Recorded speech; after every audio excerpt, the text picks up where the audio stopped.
연말정산은 연말에 준비하면 안 된다. 윤치선. 2013년 1월. 매년 1월이 되면 직장인은 연말정산 준비로 분주합니다. 소득공제를 조금이라도 더 받기 위해서입니다. 각종 서류들을 챙기고 급하게 소득공제 상품에 가입해서 돈을 넣기도 합니다. 잊어버린 의료비 영수증을 찾아서 각종 병원과 안경점을 순회하는 것은 기본입니다. 대부분 보면 가장 신경을 덜 썼던 사람들이 다음해 1월에 연말정산 준비를 시작하고 조금 부지런한 사람들은 그해 12월부터 시작합니다. 그러나 우리는 이 시점에서 한번 냉정하게 반성해 볼 필요가 있습니다. 연말정산에 대해서 너무 안일하게 대처했던 것은 아닌가 하고 말입니다. 연말정산은 꼼꼼하게 챙기는 것보다 미리 챙기는 것이 중요합니다. 성공적인 연말정산을 위해 연초부터 챙겨야 하는 첫 번째는 연금저축입니다. 다소 의아해하는 사람들도 있을 것입니다. 올해부터 연금저축 가입이 더 쉬워졌기 때문입니다. 그러나 다시 한번 잘 생각해 볼 필요가 있습니다. 과연 연말이 되었을 때 목돈을 한 번에 납입한다는 것이 쉬운 일인지 말입니다. 연말이면 가장 돈 쓸 때가 많은 시기입니다. 각종 막년회 회비에 자녀들 크리스마스 선물에 연말연시 부모님 선물까지 챙기다 보면 갑자기 하늘에서 누가 돈을 준다고 해도 예산이 모자랄 지경이 되기 쉽습니다. 이 시기에 따로 돈을 빼서 연금저축에 넣는다는 것은 웬만큼 여유 있는 사람이 아니면 힘든 일인 것입니다. 결론을 말하자면 연금저축은 연초부터 12달로 나누어서 매달 자동이체를 통해 투자해야 합니다.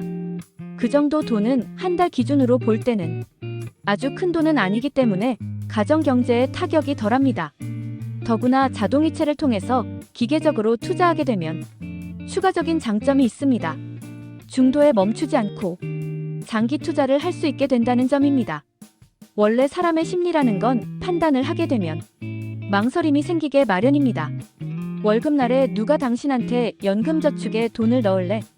아니면 새로 나온 휴대전화 사는데 보탰을래? 하고 물어본다고 가정해보겠습니다.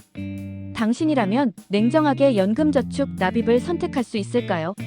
더구나 그 휴대전화가 당신이 가지고 싶었던 최신형 기종이라면 말입니다.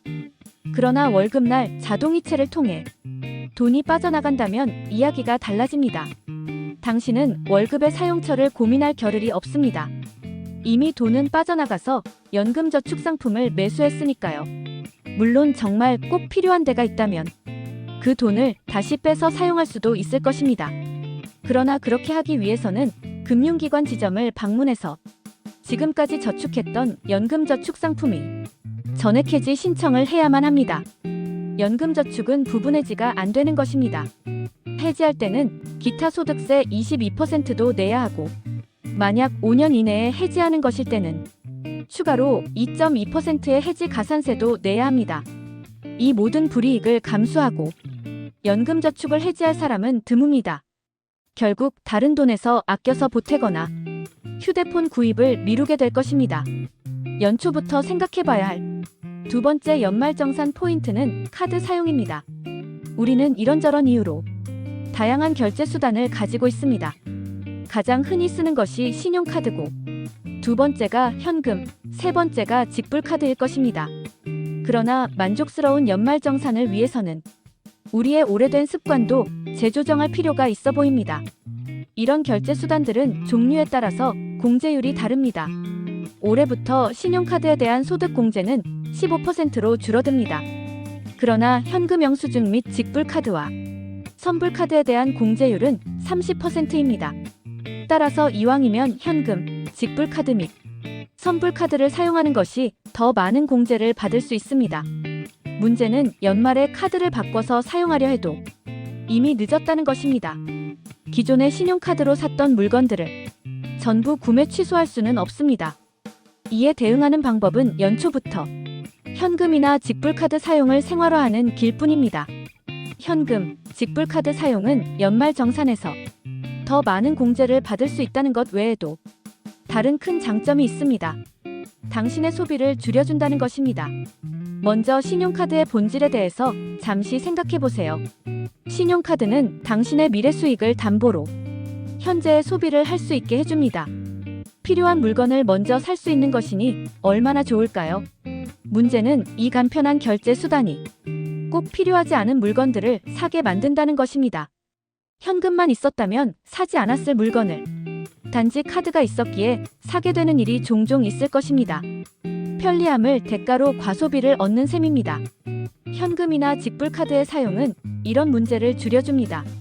은행 잔고가 있을 때만 사용이 가능하므로 소비를 할 때 한 번 더 생각하게 해주는 것입니다.